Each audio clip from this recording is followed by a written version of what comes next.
today we're going to start with another gas law. This is called Avogadro's law. So the name should sound familiar, right? We know about Avogadro's number. That's the number that has to do with moles, right? That every mole of something has 6.02 times 10 to the 23rd. So the gas law is basically, and this one's really simple. It's kind of basic common knowledge. If you have constant pressure and temperature, if you put more gas in, the volume will go up. That's pretty much it, right? So yeah, I know it's really stupid to have a law for this, but you put more gas into something, if you maintain the pressure and temperature, more gas means bigger volume. Okay? I know, mind-blowing, right? So I don't know if you guys know, but if you blow air into a balloon, the balloon gets bigger. Isn't that amazing? No, I don't want to. I don't know if I can recreate that in the classroom. All right, and this is the equation. If you guys notice for the gas laws, if there's a correlation between them, so if one goes up and the other one goes up, you have a fraction. And so yeah, this is basically telling you relationship between volume and moles is constant. All right, guys, and we're gonna do one quick question before we move on to one of our, I guess, most important gas laws for the unit. So we're gonna do this one right here, 5.5. So you have this reaction where you have hydrogen gas and oxygen gas reacting to form water vapor. So H2O2 produces H2O gas. All right, so it tells you that you start with 5.74 liters of H2. So I'm just gonna jot that down. So 5.74 liters of H2 is going to react with 2.87 liters of O2. Okay, and we're assuming here there's no limiting reagent or anything like that. It's asking what is the volume of the water vapor that will be formed. So the application, the way Avogadro's gas law looks in a problem is, we're going to take one of these right here. So 5.74 liters of H2. If we want to find the liters of H2O, we can just assume the same ratio. So what I mean by that is, since it's 2 moles of H2 for every 2 moles of H2O, Avogadro's law just basically tells us that in this reaction right here, you're going to have 5.7 liters of H2O. That's pretty much it. Basically, the relationship is the same because you got 2 moles of H2 for every 2 moles of H2O. And so the relationship will be the same. What is so funny? I'm going around.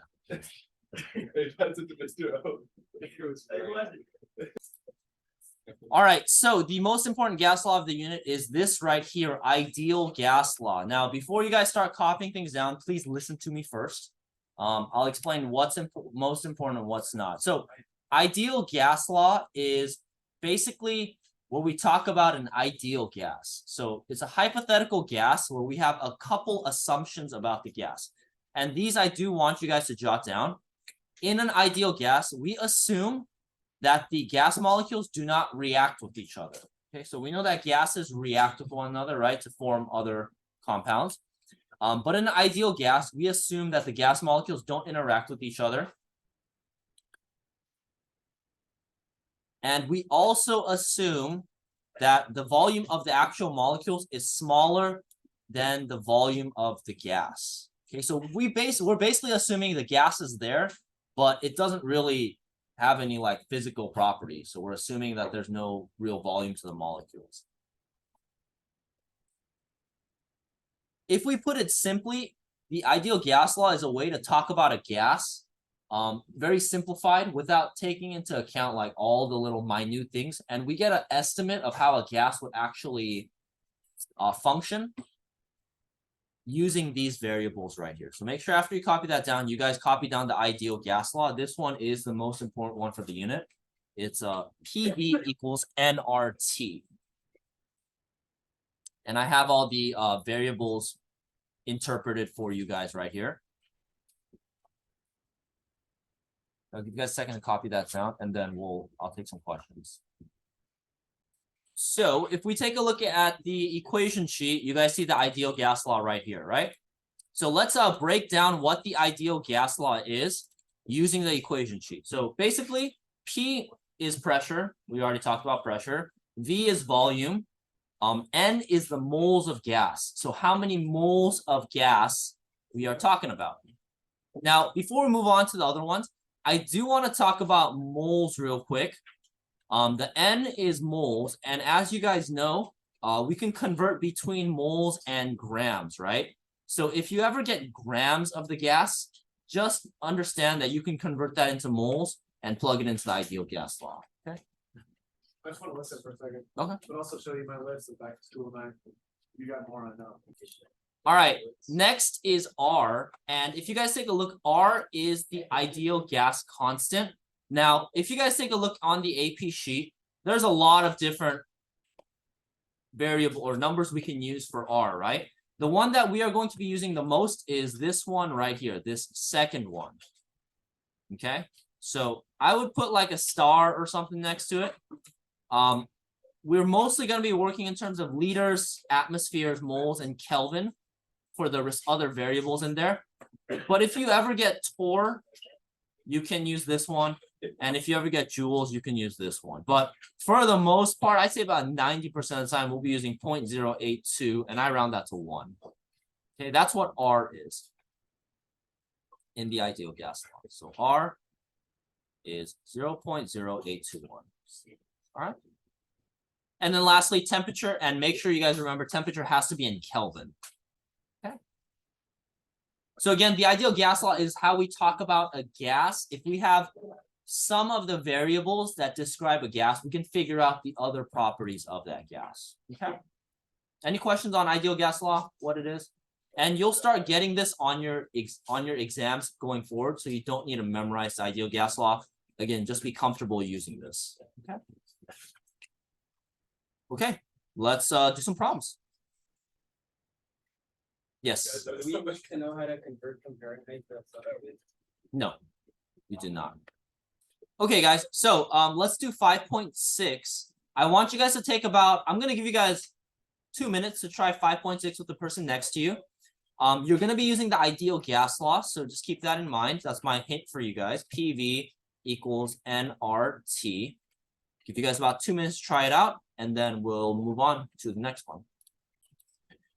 All right, so if we take a look at 5.6, it's asking us to calculate volume. So obviously we're looking for V, right? So we should be able to plug in all of the other variables. So let's go through the numbers and I'll ask and you guys can tell me which variable it represents. So it says 9.5 moles. So where should we plug that into this to the equation? N is going to be 9.5 moles. Okay, it has a pressure of 0.88 atm. So which one is that one? P. So P is 0.88 atm. And then obviously we're looking for V, so we'll leave V alone.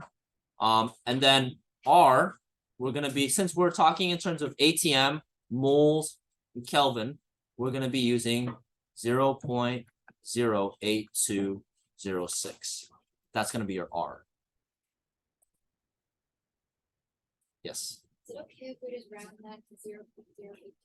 Yeah, I usually do 821. All right, and then our temperature is -15, but what do we need to do to the temperature? Yeah, we got to turn into Kelvin. So -15 plus 273.15. Okay, so that is how your setup should look. Okay, so I'll pause right there, but any questions on any of these variables? Easy peasy? You guys all gonna get 100% on the next test? Yes. Yeah, I think absolutely. Yes. All right, Mr. Pepic is my witness, so if I need to mark anything wrong on the next test, I'll just give you a 0. Sound good? Done. Witness.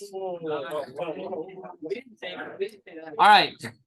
So if what you want to do is you want to isolate the volume, so we'll divide both sides by 0.88. So 0.88 atm. And then if you solve for volume, you should get an answer of 228.7 liters. Something around there. Everybody got that? Yes. Yes? Yes. So like for the 0.026, like I know that's in atmospheres. Would that correspond with the pressure. Yeah, it's basically, it depends on the units of measurement you're working with.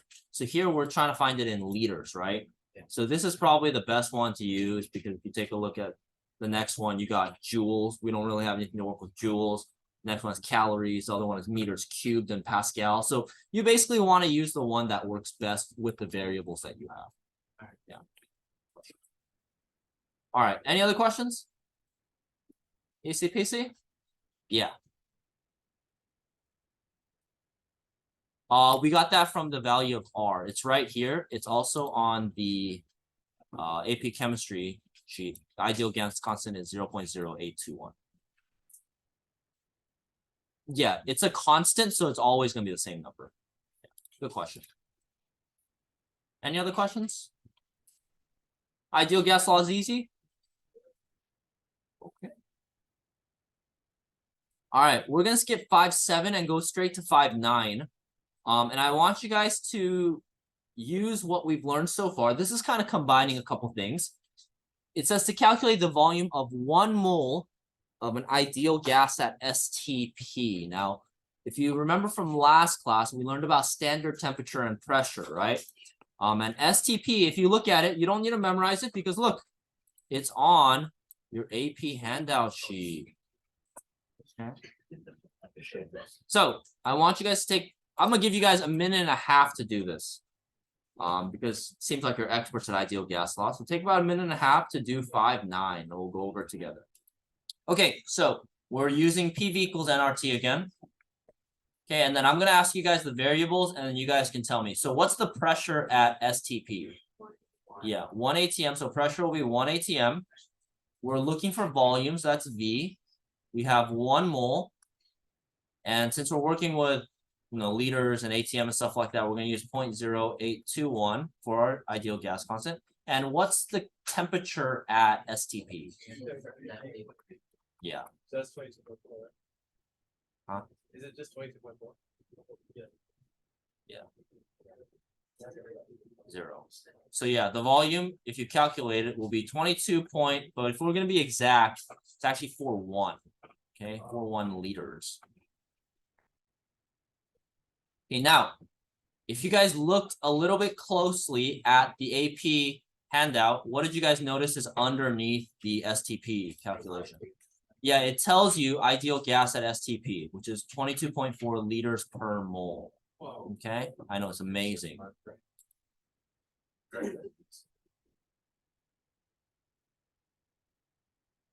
So, based on that information, we can actually take a look at 5.10. And we're not going to be writing this down on our papers, but if you take a look at 5.10, which one of these gases is most similar to an ideal gas? Yeah, we just found that the volume of an ideal gas at STP is 22.41 liters, right? And helium is the most similar. And the reason why this is significant is if you guys remember earlier, what did we say about an ideal gas? We said that the volume is very small, right? So the molecule is very small. Well, if you look at helium, it's the second smallest element. We also learned that an ideal gas is inert. It doesn't react with anything. Helium is a noble gas, so it doesn't react with anything. So helium is pretty much what we would consider the ideal gas according to ideal gas law, because it doesn't do anything. It doesn't react with anything, and it's super duper small. Okay. Any questions? Okay, so let's move on. Ideal gas law is helpful because it also allows us to determine the density of different gases. So you guys know how sometimes when you fart, the farts seem a little more dense than usual, right? If you had a little extra Taco Bell that night, it's very dense, right? There's a lot more heavy gases inside of it. Now, same thing with your farts. Gases can have different densities. And we learned about density, right? We learned about how density for solids is, remember, mass divided by volume. It's like a heart with a line through it, mass divided by volume. Very similar for gases. Okay, we're going to be using this equation right here. So make sure you guys copy that down. And I'll explain what all those things are.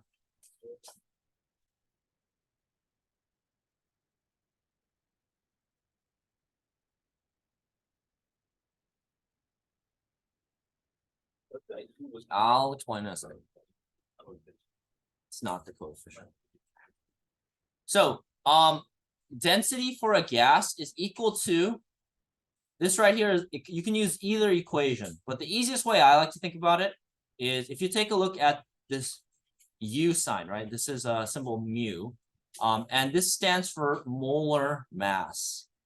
So the density of a gas is going to be determined by the molar mass. So the bigger the molar mass, the denser the gas. That's basically what it is. Okay. So if you want to write that in terms of a what is it? A relationship. If you increase the molar mass, that's going to mean the density is also going to go up.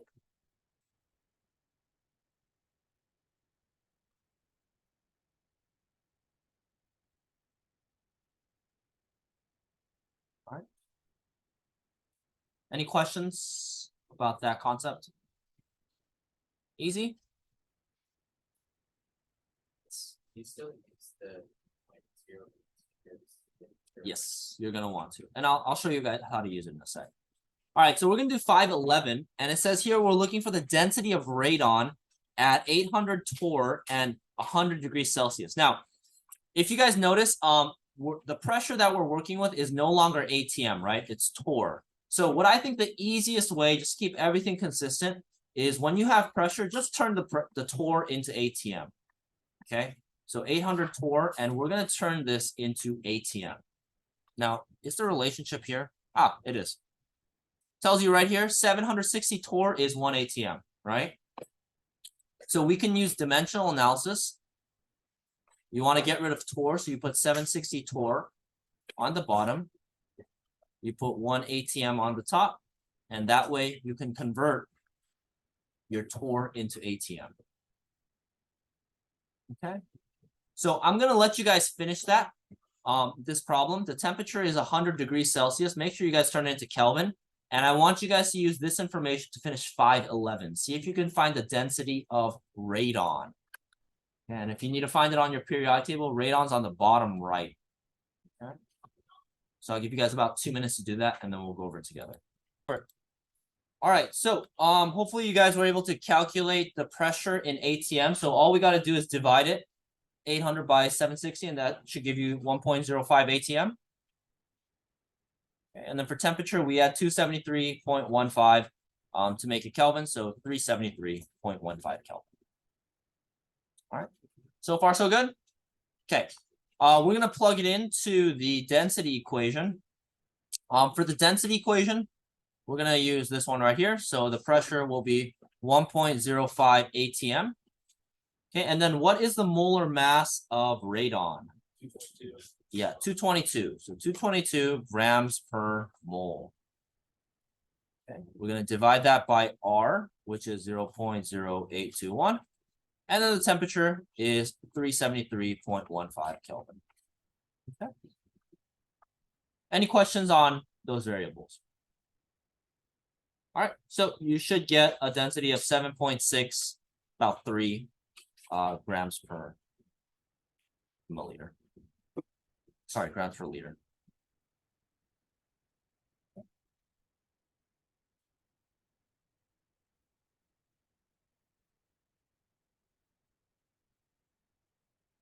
All righty. Any questions on that one? Finding density of a gas. Yes. This one, 222. It's the molar mass of radon. So if you go on the periodic table and you look at radon, radon is 222. Yeah. What's up? Sorry, I can't hear you.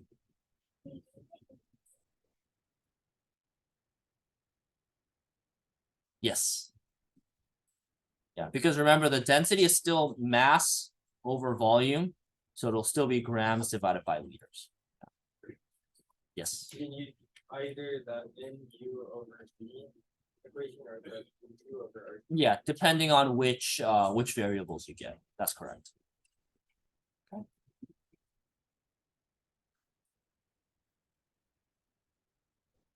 Any other questions? Yes. Which remember these laws for Mm. Is this density one on the sheet? Mass over volume. doesn't look like it. Yeah, it's not on here. But you can use this. So you actually can derive this using the ideal gas law. Because I'll show you how to do that later. Yeah, we'll have some practice problems. That should have that. Okay. Actually, I'll show you now. So we can actually get this using the ideal gas law because PV equals nRT. And then we know that density is mass divided by volume, right? So let's take a look at PV equals nRT. Now, if you take a look at N is moles, right? So if we take a look at N is equal to moles, and we know that mu right here is grams divided by moles, right? I feel like I'm going to confuse you guys more by deriving this equation. Okay, I'll just keep going, and if it's confusing, just let me know. Okay, so we can rewrite grams per mole by grams divided by N, okay, because that's moles. Okay, so the way that we can get this equation right here is if you take a look, mu is moles divided by volume. We know that this is density divided by volume. Okay, so we know that the density equation is mass divided by volume. The reason why we get this right here is because if we do moles, right, N times the molar mass, grams per mole, divided by volume, that's grams divided by volume, right? So that's how we get that first one. Yeah, so all it is B. Yeah, that's what it is. At the end of the day, you're still working off of this right here. All you're using is molar mass to get rid of the moles. So instead of 222, what would you put at the end section there? Depends how many moles you get. So you just you can calculate for it. Yeah. Yeah, I'm gonna stop right there because I feel like I'm confusing you, but that's basically how we derive this equation. Okay. All right, let's move on. Okay, so I want you guys to try 5.12. I'll give you guys about 3 minutes to see if you can do that with the person next to you. This time you're determining molar mass. So this time you are looking for mu. And the density is right here, and you're at STP. So take a second to do that. This will be the second last one we do for density, and then we're going to move on to the next one. Alrighty, so we are determining molar mass of a gas, and we have the density, okay? So we know that the density is 0.00249 grams per milliliter, and we have STP, so we know the pressure is 1 atm. We know the temperature is 273.15 Kelvin. So far, so good? There are suspiciously... Actually, never mind. I'm not going to say anything. Wait, what's good? I want to hear it. No. Yeah. So we have the density formula. Okay. Okay, and then this time we are solving for mu. Okay. So we're going to be rearranging this equation in order to solve for mu. So if I want to move mu to the other side, we're going to divide both sides by mu, right? That way we can cancel it out, and then we'll divide this side by mu as well. Yes. Is it pronounced mu or you? Mu, like the Pokemon. You Mu. doing problem. It's mu, but it's mu. In case you're wondering. Okay. All right. So far, so good. Stop talking about Pokemon, you nerds. It sounds like Mew from Pokemon, but you guys only start talking about other Pokemon. What's your favorite Pokemon? Don't worry about it. Okay. Don't worry about it. Let's solve this problem. Okay. So we want to rearrange this equation. So we want mu to be on the top of the equation, right? So what we can do is we can cross multiply. And again, you can rearrange this equation however you like. But I just find it easier if you cross multiply like this, then you'll get mu times P equals density RT. And then you can solve for mu by dividing both sides by pressure. Okay? Yes. But everybody okay with the setup right here? Yeah. How we got that? We just rearranged the equation. if you're more comfortable just plugging it in and solving from you, that's fine as well. My favorite Pokemon.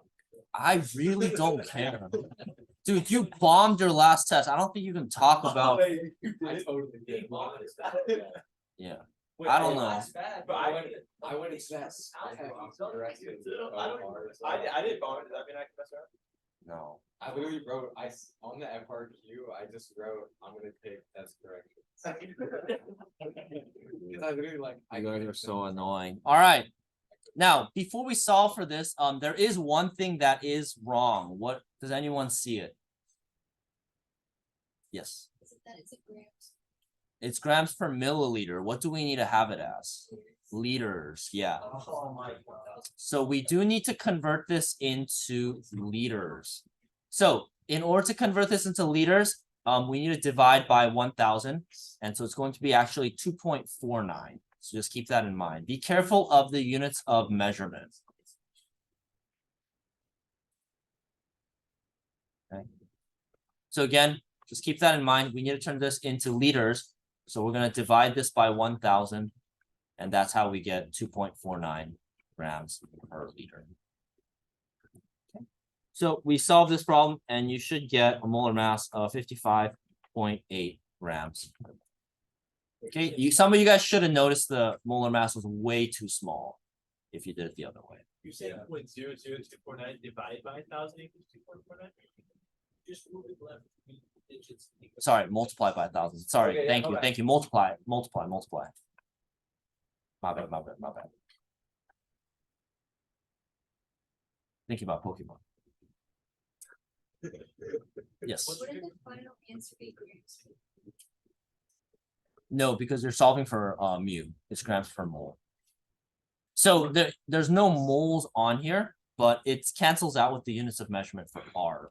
So I leave out the units of measurement because it's 4, right? But I mean, if you want to plug in, you'll be able to see that it's going to be moles. Okay. All right. Any questions on how to solve that? If you notice, all the gas laws are just pretty much basic algebra. The hardest part is figuring out these little things like making sure units of measurement are consistent. Yeah. I can't hear you, sorry.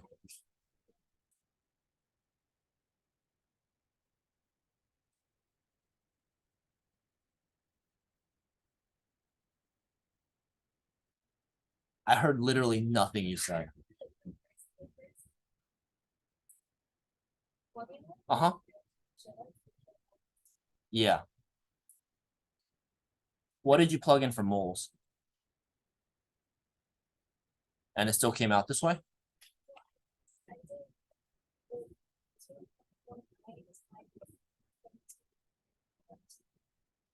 And that worked out? 55.8. Yeah.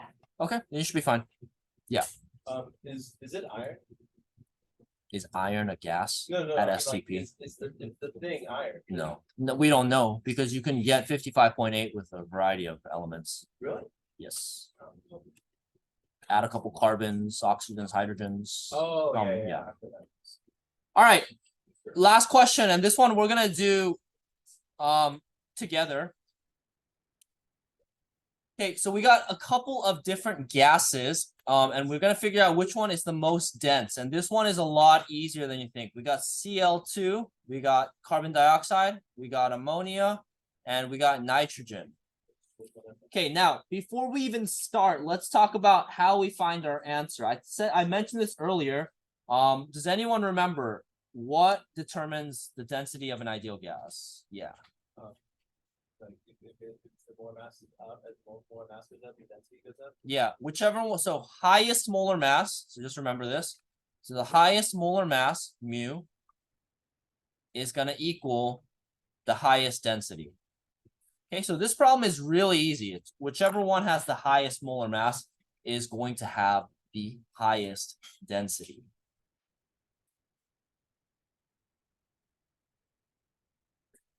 Okay. So we're gonna go through these together, okay?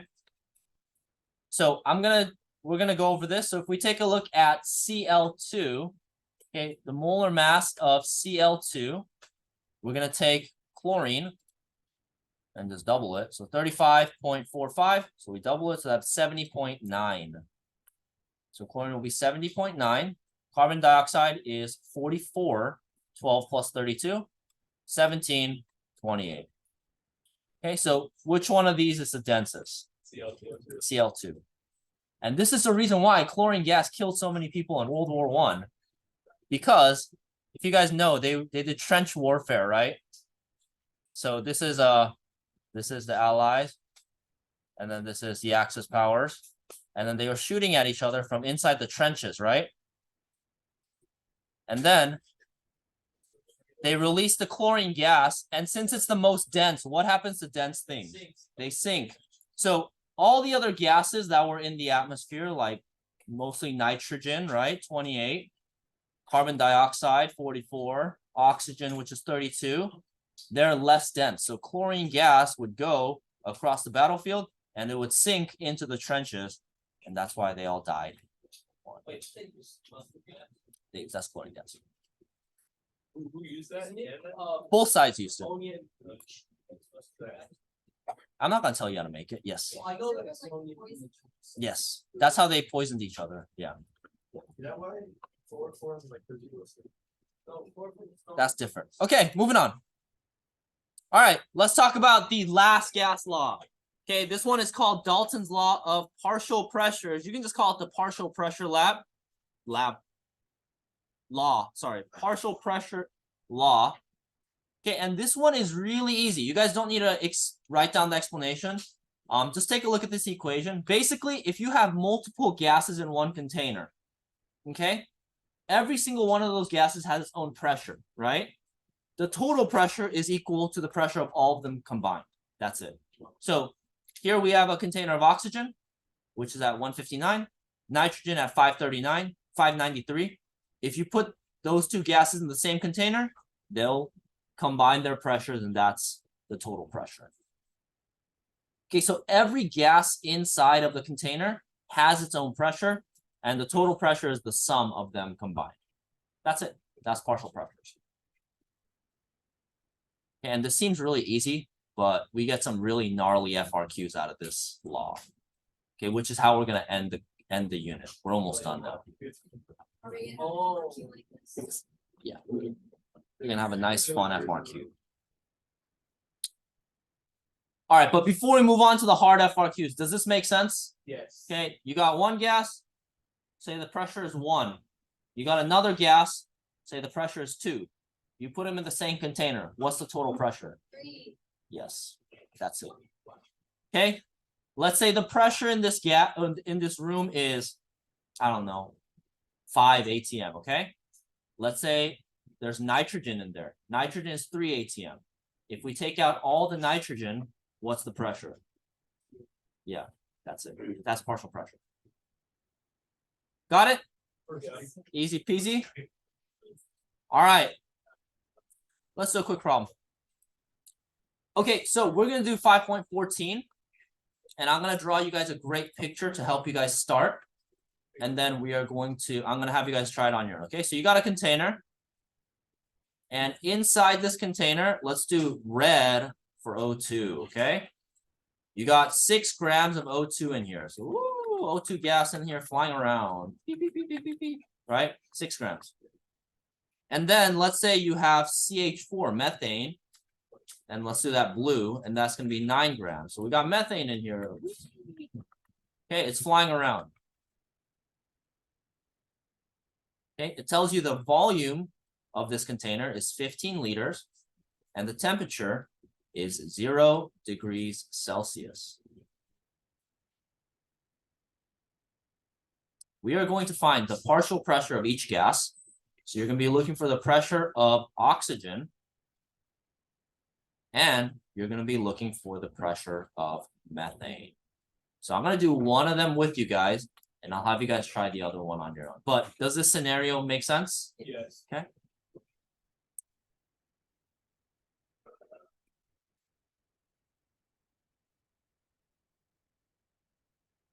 All right. So we got to do them one at a time. Oh, and then eventually we got to do the total pressure, but we got to find both of them to find it. P-top. Okay. So in order to do this, we need to do them one at a time. So we're going to use the ideal gas law. PV equals nRT. We'll do it for oxygen, and then I'll have you guys try it for methane. Okay? Yes. How can we assume that we're gonna be using? So you're looking for pressure, you have volume, you have temperature, you have grams, which you could turn into moles. Yeah, PV equals nRT. Yes, you get that on the AP test as well. But I'm giving you a new one, so Oh, yeah, Yeah. no, it's not, no, I'm saying I'm not. I'm just giving you a heads up. Yeah. Is this like how narrowly the FRQ gets? Yeah. This is No, easy. This is fine. Yeah, this is easy. All right, so we rearrange this equation. Which one of these variables are we looking for right now? Yeah, pressure. So we want to make pressure by itself. So we're going to divide both sides by V. And so we're going to be plugging it into this equation right here. P equals nRT divided by V.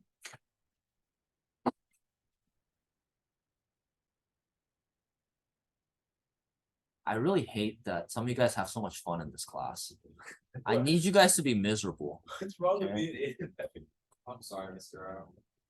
You should be. I want you to come here sad, stay sad, and leave sadder. Leave Saturn is Yeah. the point of us leaving class to be happy after No. we left the class to learn No. more in the class. No, I want to suck the joy and life force out of each and every one of your You know what, hopeful Mr. O? hearts. All right, so Yeah, like, we're gonna plug in the values now. We're looking for the pressure of oxygen. Okay, so in order to find we gotta start with moles, right? How do we find moles of oxygen if we only have grams? Yeah, stoichiometry or dimensional analysis, right? We need to use the molar mass. So I want you guys to take a second, maybe 30 seconds. I want you to turn grams of oxygen into moles of oxygen. It take about 30 seconds to do that. Okay, so to find the moles, we're gonna take the grams of oxygen and divide it by the molar mass, which is 32. So there you go. That is the moles of oxygen. Yes. We still use the 15 liters. Yes, we're still gonna use the 15 liters. So let's start with the N. Yeah, so let's start with we'll talk about that. So the moles is gonna be 0.1. Let's round that up to 9 moles of oxygen. Everybody good with the moles so far? We'll take it one by one. All right, the value for R is constant, so it's going to be 0.0821. And then for the temperature, since it's 0 degrees Celsius, it's going to be 273.15 Kelvin.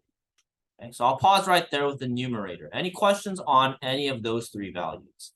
Yes. Do we have to include the 0.15? Nah, you don't really have to. No. Okay, everybody good with those three variables?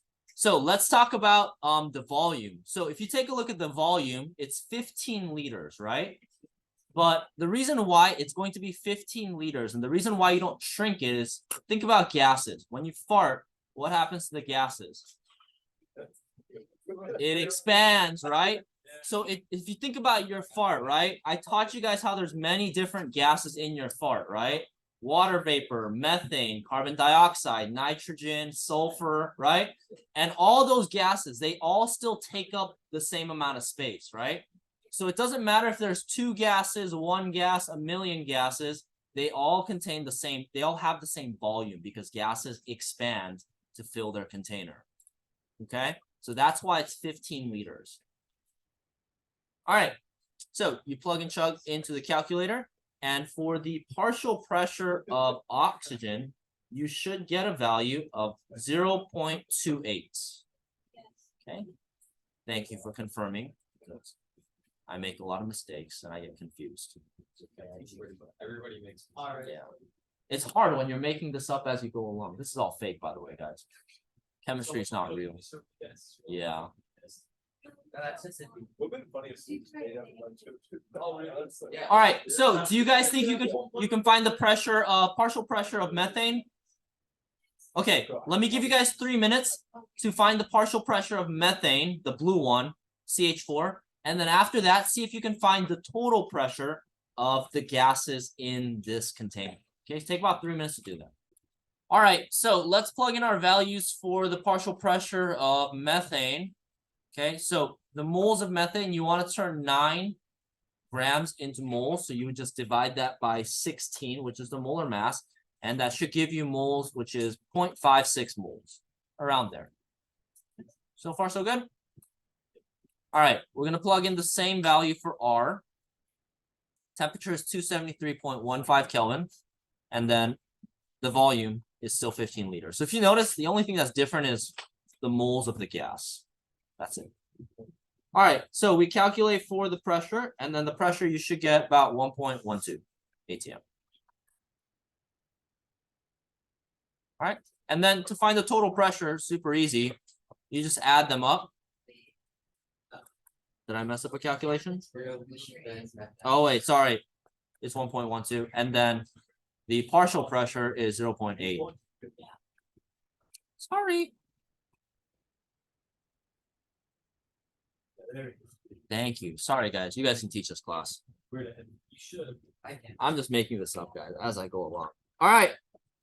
So that's going to be partial pressure. And again, that's an easier problem. But I just wanted to go over it just so we kind of have an understanding of, again, ideal gas law and partial pressure. Okay, so oftentimes partial pressure will be combined with different gas laws to help us kind of determine the characteristic of a gas. Okay.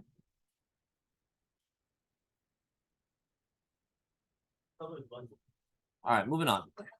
Okay, so that's 5.14.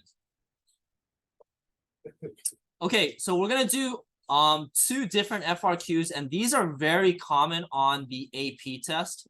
AP test loves doing these kinds of problems. So we're gonna take a look at this. Okay. You guys do not need to draw this. Oh, actually, I guess you can. But we're gonna be using this little container right here in order to talk about different gases. Okay. So before you guys start drawing, let me just explain how this container works, and then we'll get into the actual problem solving, okay? So this right here is basically your initial conditions, okay? This is how our system starts. And if you take a look at the system, on the left side, we have nitrogen gas, and then these are some of the characteristics. And on the right side, we have oxygen gas, and they're separated by this valve right here. Okay, does that make sense? So this side is all nitrogen, this side is all oxygen, and they're separated by this valve. This is how we start. Now, what happens in the problem is this valve gets opened, and then all the nitrogen gas in here, if the valve opens, what happens to the nitrogen gas? Yeah, it expands, yeah, and they mix together. And then same thing with the other side. The oxygen is going to mix into the other side, and so they combine together. Does that make sense? So if they combine together, what are some of the characteristics that change? Yeah, Jordan. Yes, so the volume changes, right? Yeah. So the new volume, the total volume becomes 5 liters. The total pressure. Yeah. Not necessarily. No. So So it's 1 ATM when they're separated and 2 ATM when they're separated. But that's what we're going to be talking about now. Okay. No. We're going to talk about that. Okay. But the key thing just stick to your first answer. I didn't hear anything else. The first answer was correct. The new volume is 5 liters. Okay. Does that make sense to everybody? Okay. So yeah, that's the answer to this first part right here. How does the volume change? Well, the volume becomes 5 liters.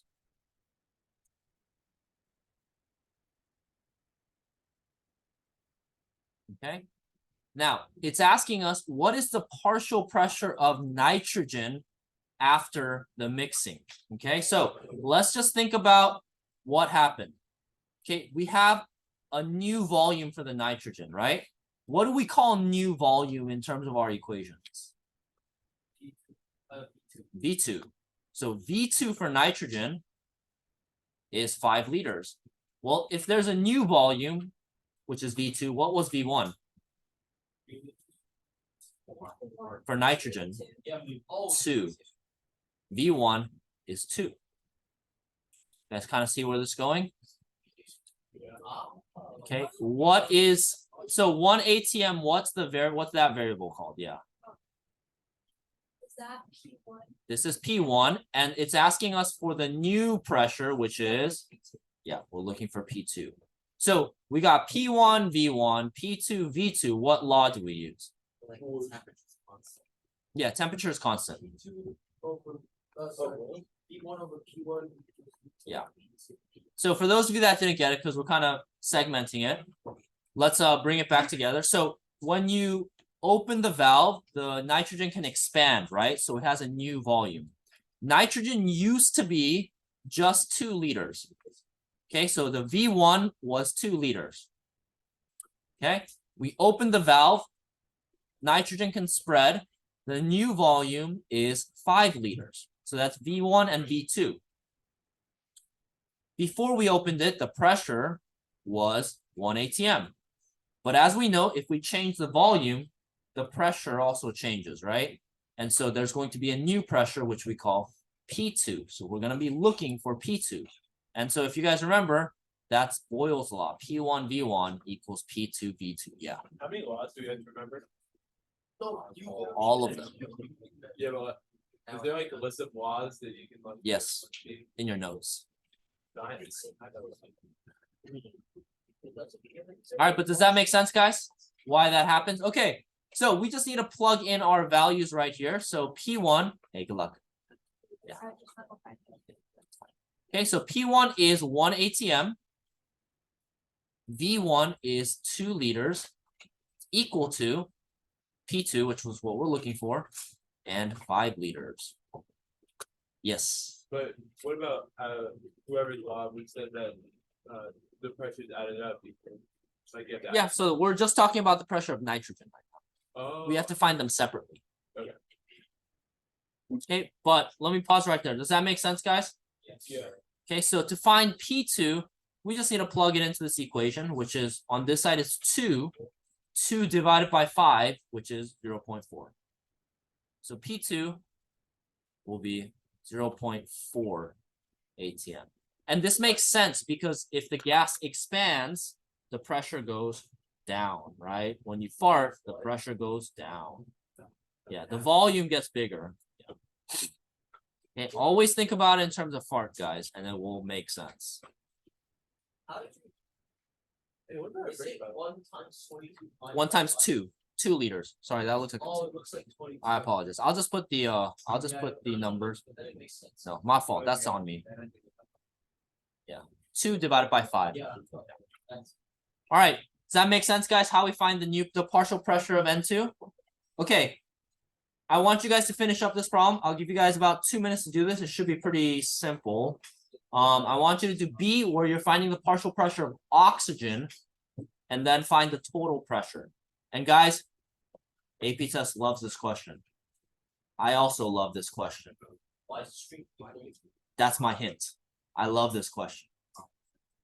Well, This this specific exact question. Love this type of question. All right, so for oxygen, it's very similar. We're using Boyle's law again. What is the original pressure of oxygen? 2 ATM. Yeah, 2 ATM, which comes from right here. What is the original volume of oxygen? 3 liters. Okay, we're looking for the new pressure of oxygen. And what's the new volume? 5. Good.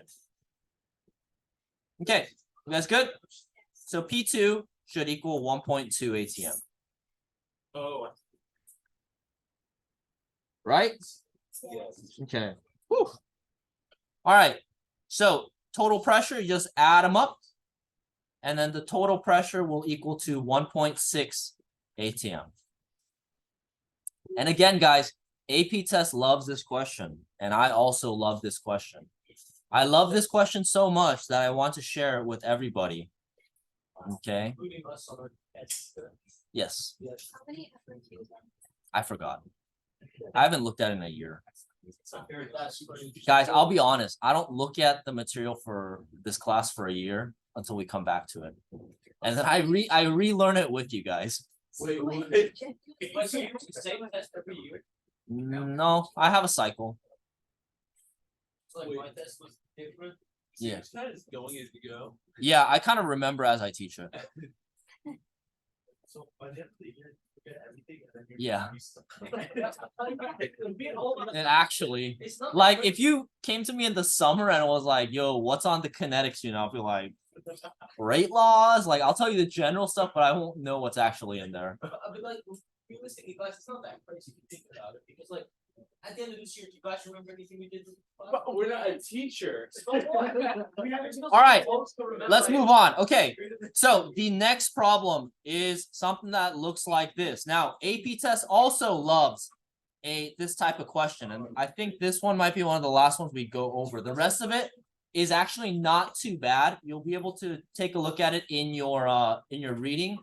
And I'll actually post a lecture video from last year explaining it so you guys can go over it. But these are the most important ones, okay?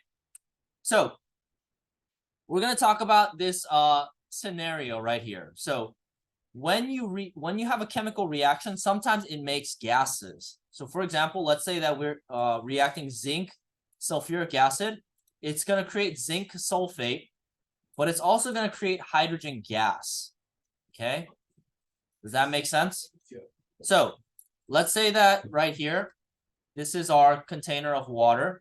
What happens is when you create gas from a reaction, we can capture it inside this kind of cylinder using a tube. So let's say the reaction is happening right here. The gases are going to go here, and you can capture the H2 gas inside of this container using this tube. Yes. Yeah, so that's why I set this up, to show you guys. Obviously, I'm not running a reaction. But you guys see how here I have this graduated cylinder with water inside of it, right? And so if I produce gas and I put it in there, by writing down the original volume where we start, and then if gas goes in, let's just see how the water level goes down, right? So based on how that changes, we can determine how much gas we make inside of this reaction. That makes sense? So what we can do is we can measure the volume of this gas, and using that we can figure out a lot of other things. Wait, but doesn't the water level may rise inside of the container? The water level would go down because No, not the container with the gas. But like other container with the- we don't care about that one. But then the equation is wrong. I don't care. You get the concept, right? So it's filled with water.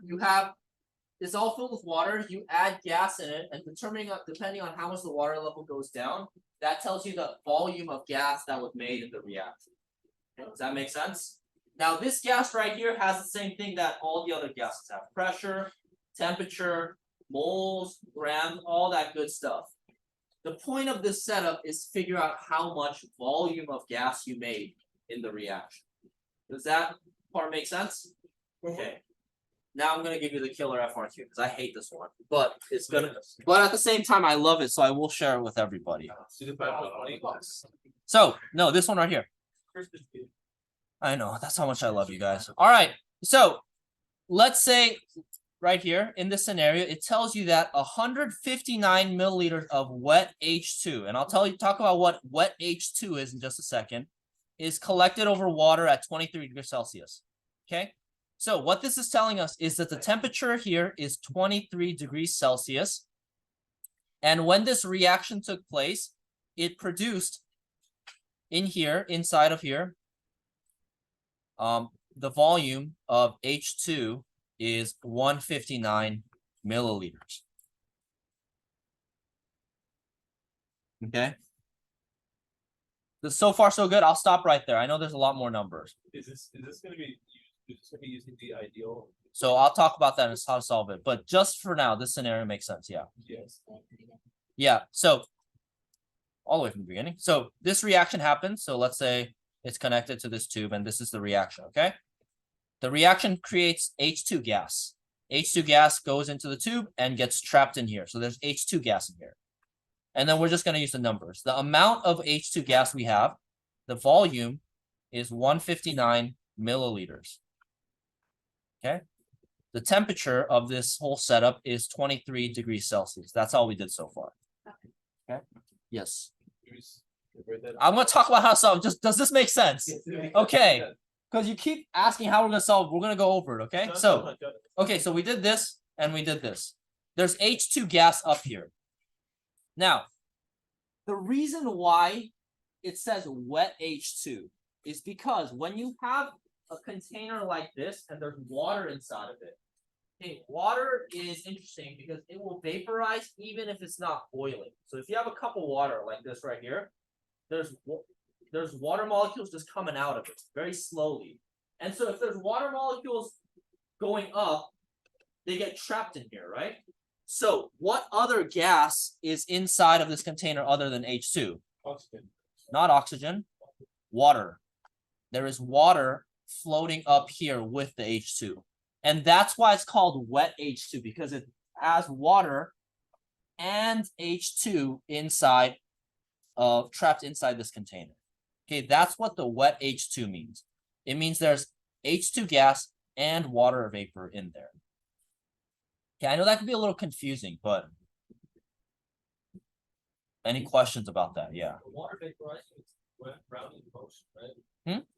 Isn't it Brownian motion that causes like the water to vaporize without boiling? It's like other molecules prepared to the No. It just vaporizes on its own. That's just a characteristic of water. Yeah. This is not just any water. Yeah, over water. Yeah. So there could be, let's say if we're doing CH4, it'll be wet CH4. Yeah. If it's called that, then you're right, Jordan. But Yeah. I don't have time to talk about that. So H2 No, it's just, I remember that. and there's H2O. That's- Okay, make sense though? Yep. Okay. And then it tells you the barometric pressure is 738 torr. So that means if we take the pressure of the gases in here, the total pressure is 738 torr. Okay. And then we have to find how many grams of zinc have been produced. Okay, kind of a complicated question, but before we start going over how to solve it, any questions on the setup? Okay, so just to kind of review, this chemical reaction down here happens. It makes H2 gas. Okay, the H2 gas gets trapped inside of this container. But because it's above water, the water molecules are also in there. There's water, there's H2O gas inside the container with H2. Okay, so there are two gases in there, and the total pressure is 738 torr. All right. Any questions? Are you guys sure? Yes, I think so. This will be on your test. Yes, very sure. This is a- Similar concept, different numbers. All right. So let's go over the last piece of info we didn't go over. So it says the vapor pressure of water is 21.07 torr. So we have the partial pressure of water. Partial pressure of water is 21.07 torr. And now we can use all that info to find the pressure or the grams of zinc. All right. Let's finish up this problem. All right. So we want to find grams of zinc. The problem is asking us to find the grams of zinc that were in this reaction. Now, it might seem kind of like, how do we find that? Because we have gases and then we got to go to solids, right? But it's actually not too bad. So the hardest part about this problem is understanding this scenario right here. So the total pressure is 738 torr. Okay, we have the water vapor in there. If we have the pressure of water vapor, we can find the pressure of H2, right? The pressure of just the H2 is really easy to find. We just need to take the total pressure and subtract the pressure of H2O, right? Because if we subtract the pressure of H2O, the only thing we have left to work with is H2. Does that make sense? Okay, so we're going to subtract 738 torr, or we're going to take 738 torr and subtract 21.07 torr. Again, this is the total pressure minus the pressure of just the water vapor.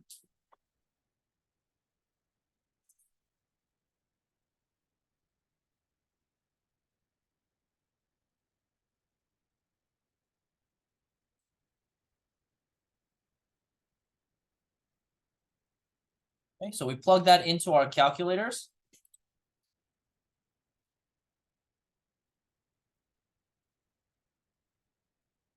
So 738 minus 21.07, and that's going to give you 716.93 torr. Okay, now it's in torr, but since we usually work with ATM, we're going to convert this into ATM, and we're going to do that by just dividing it by 760. Okay, that's going to give us our ATM.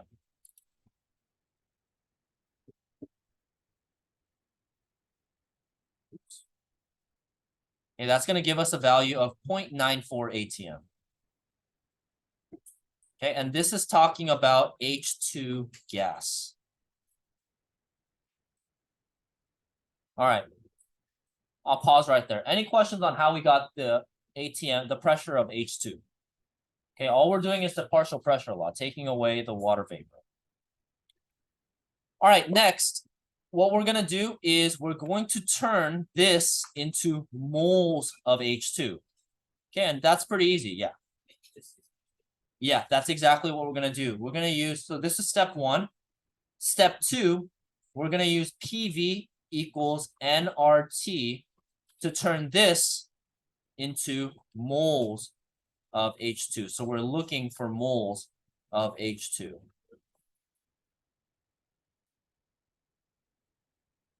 Okay. And again, guys, if this is difficult, make sure you guys come check with me so you get some help. Yeah.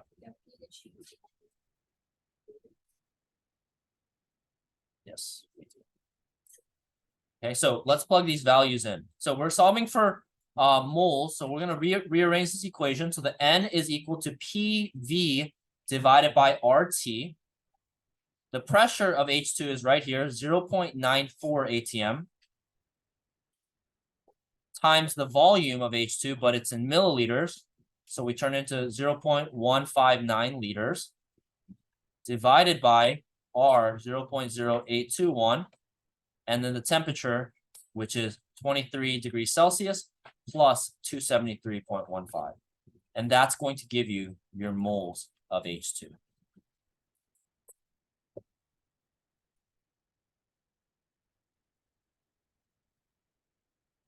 So you calculate all that out and you'll get 0.0062 moles of H2.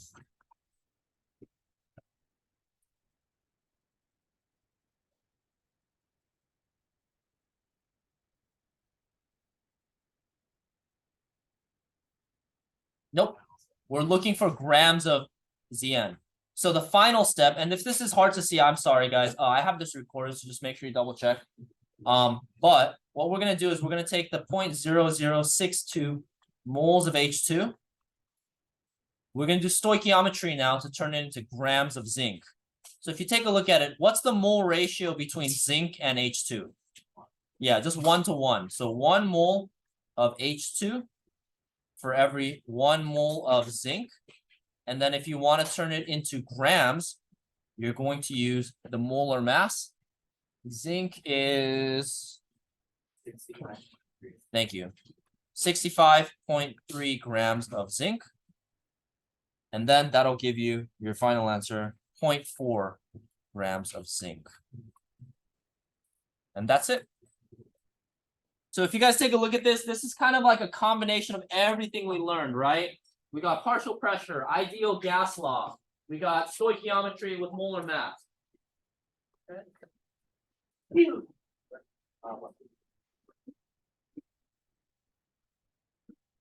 All right. So before I let you guys go, any questions on this problem? Again, this one and the previous one will be on your exam.